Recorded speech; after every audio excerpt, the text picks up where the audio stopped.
एक बार भगवान गौतम बुद्ध एक गांव में पधारे।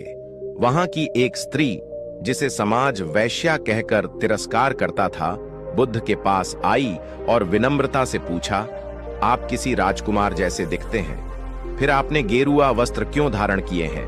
सन्यास का मार्ग क्यों चुना? बुद्ध मुस्कुराए और बोले, मैंने 3 प्रश्नों के उत्तर खोजने के लिए संसार का त्याग किया है। बुढ़ापा क्यों आता है? बीमारी क्यों होती है? और मृत्यु क्यों आती है? यह शरीर आज सुंदर और युवा है, पर एक दिन यह बूढ़ा होगा, रोगों से ग्रसित होगा और अंत में मृत्यु को प्राप्त होगा। मैं जानना चाहता हूं इसके पीछे का सत्य क्या है। उनकी बातों ने उस स्त्री को भीतर से छू लिया। वो भावुक होकर बोली, क्या आप मेरे घर भोजन स्वीकार करेंगे? बुद्ध ने सादगी से सहमति दी। लेकिन जैसे ही यह बात गांव वालों को पता चली, वे दौड़ते हुए बुद्ध के पास आए और बोले, भगवान, कृपया उस स्त्री के घर मत जाइए, वह चरित्रहीन है।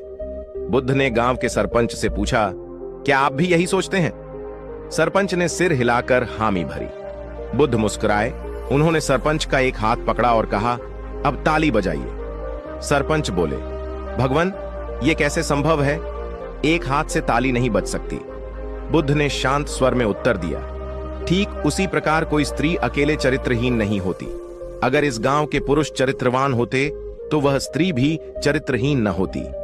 गांव वाले शर्मिंदा हो गए और उस दिन पहली बार उस स्त्री को समाज ने सम्मान की नजरों से देखा।